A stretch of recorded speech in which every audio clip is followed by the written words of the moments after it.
The Off-Road Zone is brought to you by CF Moto Canada. We're all in. Are you? Honda. Yamaha. Chaco.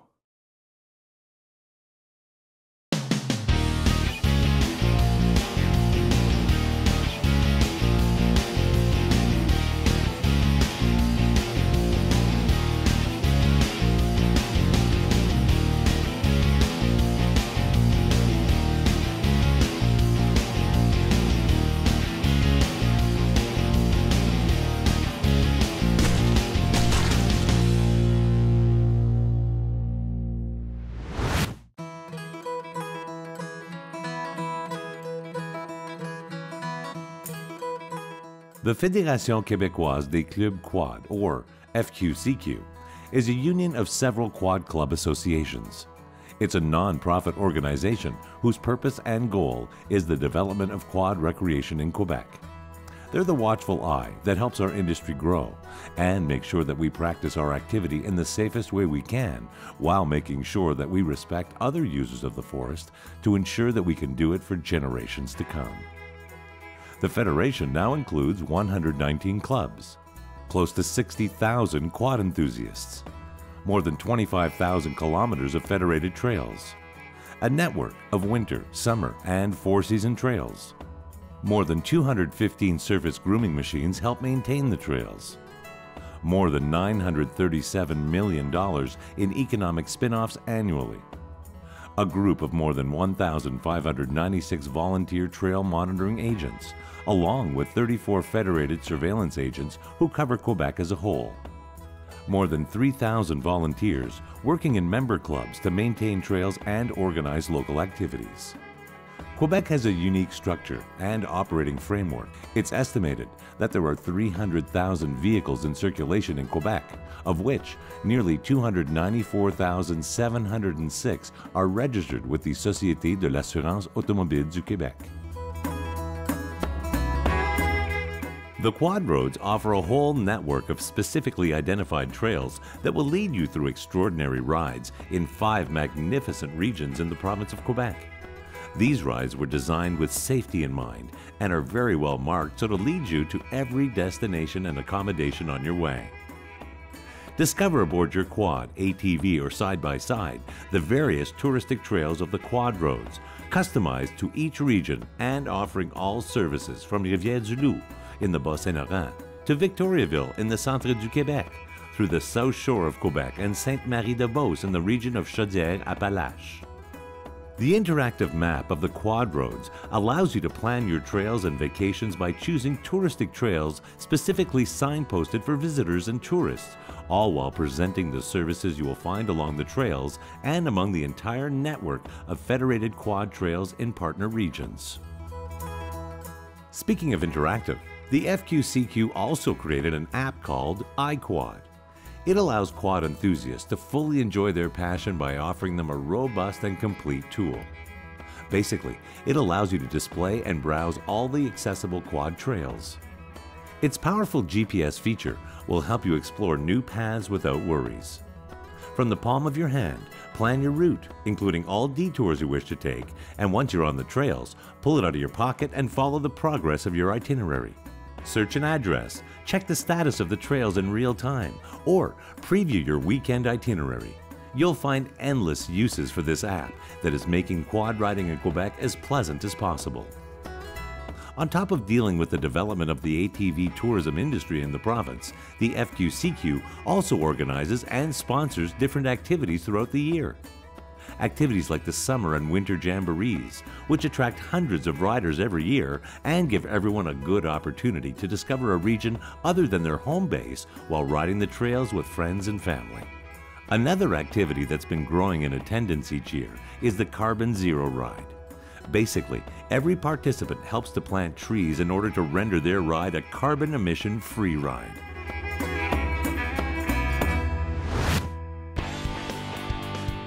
Coming up, we'll take a closer look at the ATV industry and its growth. Stay tuned.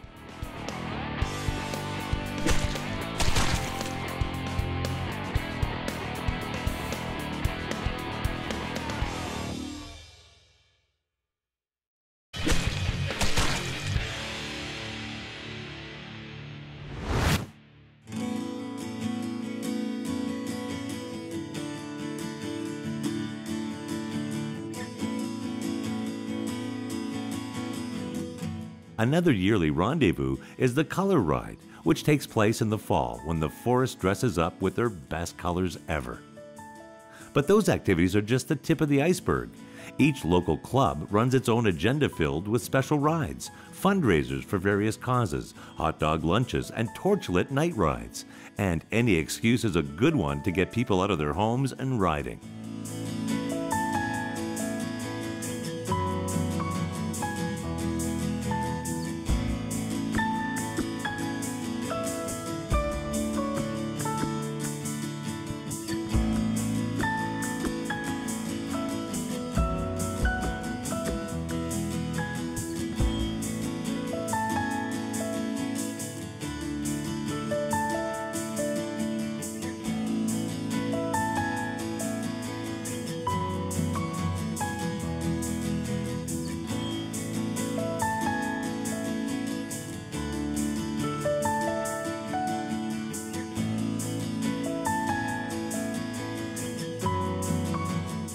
In the 10 years from 1993 to 2004, the number of ATVs registered in Quebec more than doubled during this period. Registration increased from 128,901 to 294,706 by more or less 165,805 vehicles, an increase of more than 116%. Quad clubs in Quebec more than doubled, growing from 51 to 145, representing 94 additional clubs and a 175% increase. 179,754 new ATVs were sold in Quebec, amounting to an annual average of 16,341 vehicles.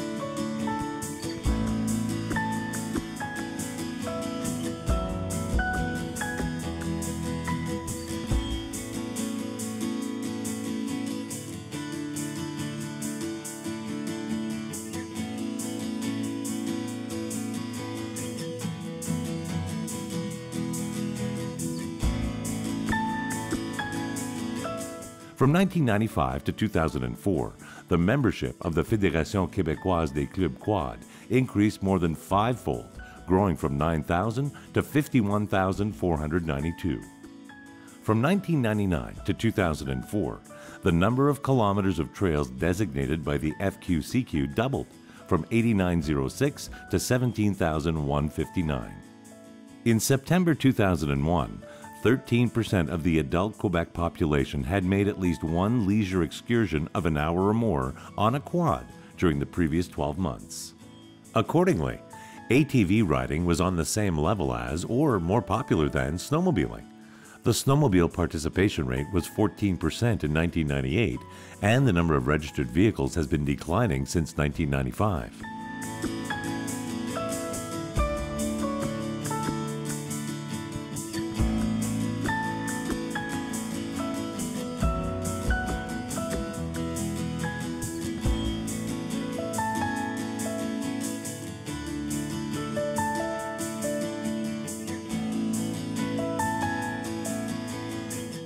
The clubs under the FQCQ banner offer 17,045 kilometers of trails, of which 9,661 are accessible only in winter. 7,384 kilometers are accessible in summer, and 4,685 kilometers are open year-round. The regions offering year-long riding on trails maintained and marked by the clubs are Estrie in the Eastern Townships, Mauricie, Île-de-Madeleine, the Magdalen Islands, Saguenay-Lac-Saint-Jean, Chaudière-Appalaches, Bas-Saint-Laurent, Lower St. Lawrence, Outaouais, Ottawa Region, Laurentide, Laurentian Region, Lanaudière, Montérégie, Quebec City Region, Centre du Québec, and Abitibi-Témiscamingue. In winter only, the Quebec City Region is the only region open. In summer only, in the following regions: Côte-Nord, North Shore region, Quebec City region, Gaspésie or Gaspé region.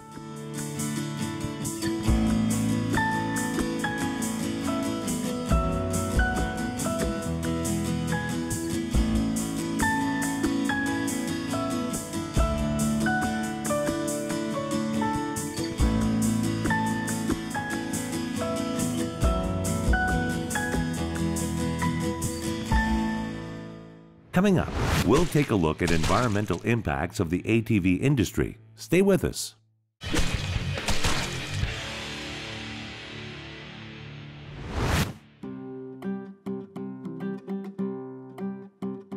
The use of vehicles on natural soils results in at least 4 consequences.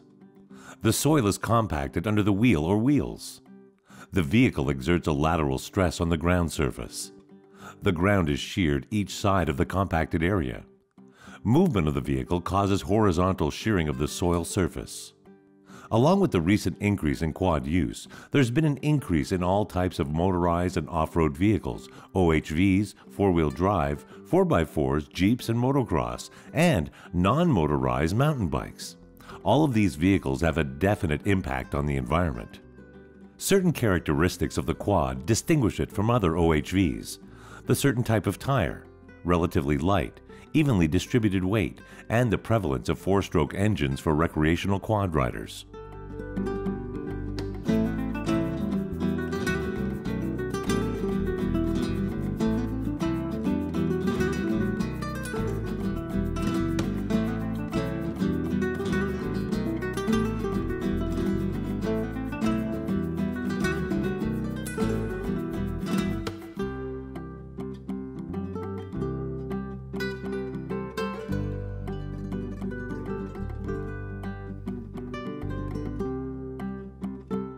There are as yet no environmental assessment studies specifically addressing the impacts associated with the use of a quad on marked trails, although studies are currently underway. However, it is possible to draw upon existing studies to derive some relevant factors regarding impacts related to trail use. It's assumed that in this scenario, existing regulations, policies, and the recommendations of the Quad Trail Development and Maintenance Guide in Quebec, developed by the FQCQ in conjunction with the Fondation de la Faune, are applied. This guide provides a clear and detailed description of the various environmental considerations to be examined in the planning, development, and maintenance of a trail, and the rules and permits required. Properly used, it will minimize the impacts of a trail from the design state and trigger appropriate protection or restoration actions according to the trail's evolution and use. Protection of fauna and flora. Suitable trail planning avoids fragile environments, at least those designed by regulation. Moreover, as far as they are known, other sensitive elements, threatened species, breeding areas, etc., are protected by good planning and effective environmental monitoring of the trail. Erosion and sedimentation.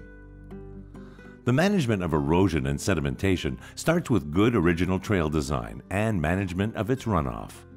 The design of ditches, the number and location of culverts, proper design of watercourse crossing structures, and good building practices are all aspects to be considered. Given the dynamic nature of water flow and the unpredictability of precipitation and melt patterns in the spring, erosion control must remain a constant concern. In addition to good basic design, trails must be monitored and rerouted if necessary, subject to closing at certain times. Soil and vegetation. Restriction of traffic flow and activities to designated trails reduces the probability of direct destruction of flora and fauna, and consequent soil compaction. This significantly reduces indirect effects such as flow concentration, loss of vegetation cover, and increased bare soil. Fauna. Impacts on wildlife are closely aligned with impacts caused by roads. Assessment of the impacts of quad trails use on fauna can therefore be determined by inference by relying on the results of studies of the effect of roads on known species in conjunction with information on natural history and seasonal distribution mapping of the species studied. The basic data varies greatly according to the species concerned. Air. In general, impacts on air quality related to exhaust emissions from quads are likely to be greater for a user traveling along a trail than for off-trail, due in large part to the higher number of ATVs traveling there. The use of a designated trail, taking into account the environmental conditions, nature of the soil, topography, prevailing winds, can also minimize the exposure of quad users and people living in the vicinity to nefarious air quality impacts. The use of coarse materials for the rolling surface minimizes the dispersion of fine particles and hence exposure to particulate matter.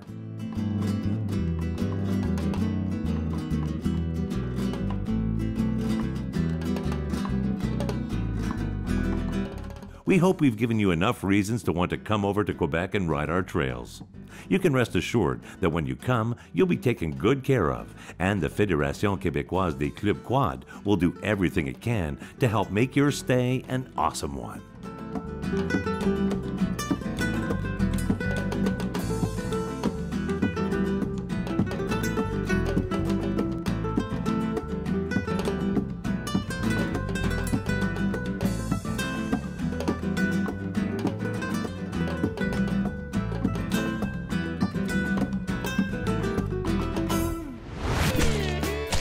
Coming up, the big reveal of our UTV transformation. Don't miss it.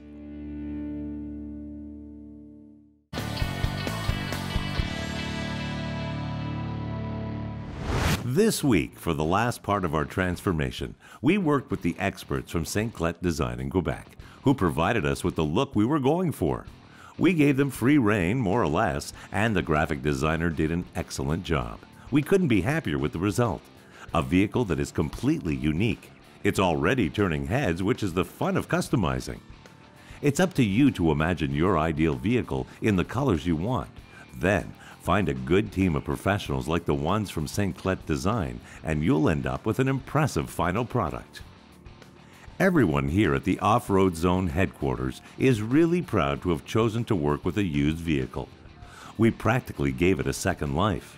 We did decide to invest in changing out the original clutch system from one from CVTech. Now we've got a vehicle that's much peppier and has less lag than we did with the old wet clutch system.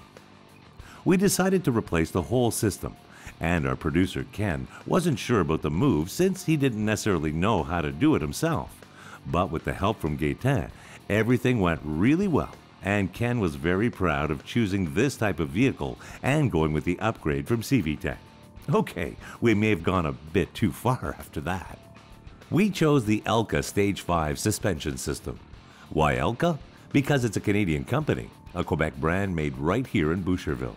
They're specialists in suspension and have been in the business for a very long time. Their Stage 3 system would have definitely done the job, but we chose to go with Stage 5. It might be helpful in the future, so we're covered and well armed with our suspension. Now, as for the tires, we decided to go with 5 of the exact same tire model since we decided to keep one as a spare to bring along with us just in case. It might come in handy one day. We've always liked the look of vehicles with thinner tires. Technically, all 4 tires are the size of the front tires. Bigger rear tires have a tendency to slip, especially in winter, since the track is rounder than it is flat. We're very happy with these tires, with their look as well as their performance. It's a nice look, and for the wheels, we decided to keep it simple. We found that the CF Moto wheels were already pretty nice, so we chose 2 of the other front wheels and installed the tires. We settled on a slightly bigger tire, 1 inch bigger in diameter than the original front tires. It was a 27x8 tire, and we went with 28x9. We have the same traction, the same width for both the front and the rear wheels. Sometimes there are the little things that we forget about. We added some details like seismic mirrors. We added 3 new ones and removed the original one, which wasn't quite appropriate. We added 3 seismic mirrors and placed them a bit higher, again, for more of a racing feel. We also added handles for when we're seated in the vehicle or getting in or out. In the end, we're very satisfied with the overall look of the vehicle. It's got a unique look.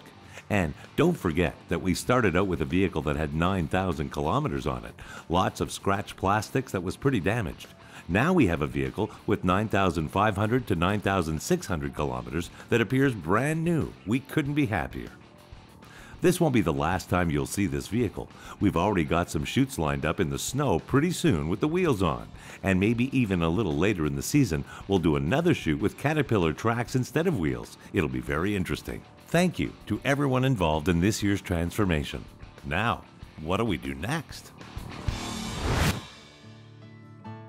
We hope you've enjoyed today's show and that it made you want to come over to La Belle Province to ride the trails.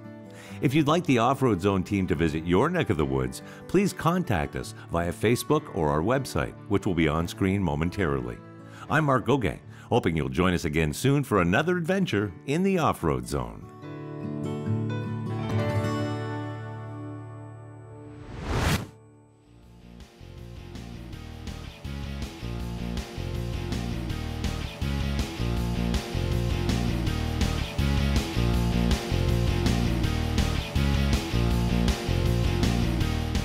The Off-Road Zone was brought to you by CF Moto Canada. We're all in.